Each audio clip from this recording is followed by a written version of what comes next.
ng aming usapan off-cam po tungkol sa korupsyon. Pero hindi natin mag-usapan dito. Hindi, pero tama yung sinabi mo, Mercedes, that we have to continue the conversation. Yes. Diba? Dapat hindi ito mawala.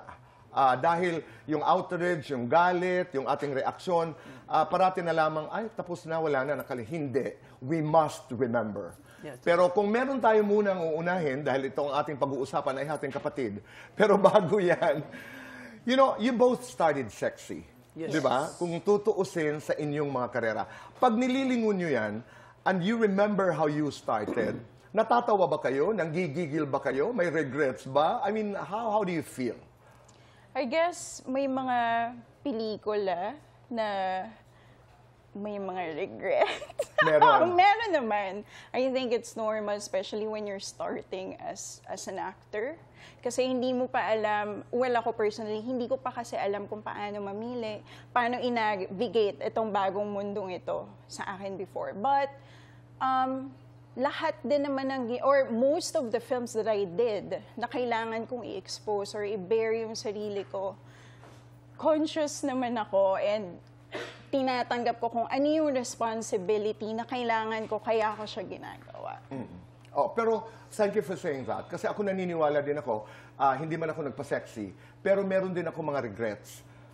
Pero sinisiguro ko na I regretted certain things, pero ang dami kong natutunan doon sa mga bagay na nire-regret ko. Ikaw meron? Natatawa ka ba o nasiseksyan ka ba? Pag nakikita mo yung litrato. Kaya boy, ano po, natatawa na lang. Kasi yung po kasing, bata pa kasi ako noon eh.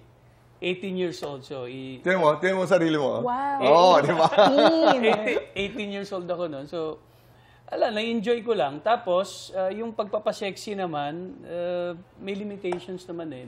Yung nakapirma kami sa Seiko Films, hanggang dito lang, hanggang dyan lang, pictorial namin, hanggang dito. Anong hanggang dito lang? Yung exposure? Exposure. Okay.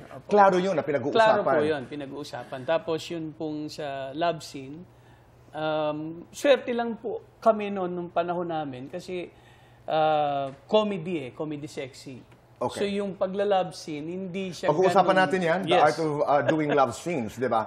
Dahil sexy ang inyong image, napagdaanan nyo ba yung iba't ibang misconception? Dahil sexy, siguro, paano kayo trinato? Ng mga tao, ng mga kaibigan, ng mga nakakasalubong, ng pamilya, nung nagdesisyon ka? Nung una, nung pamilya ko, hindi nila matanggap dahil, uy, sexy pala itong inano. Pero, nung gumagawa na ako ng pelikula, na-explain namin na ito yung limitations. Okay na. Okay na siya. Ikaw, Mercedes. Same. Yung parents ko kasi, especially my dad, I'm the only girl eh. So, unang napanood niya is yung service nga.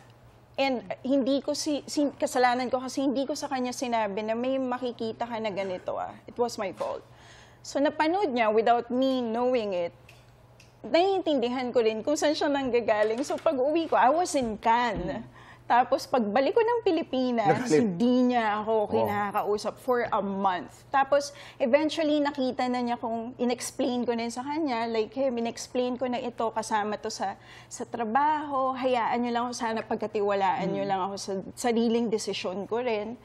Eventually, na rin niya, natanggap na rin niya. And sinabi lang niya sa akin, sa susunod na gagawa ng pelikula at ipapapanood mo sa amin, sabihin mo kung meron para hindi ko na naman. Tama naman. Tama Diba? naman. Tama naman siya.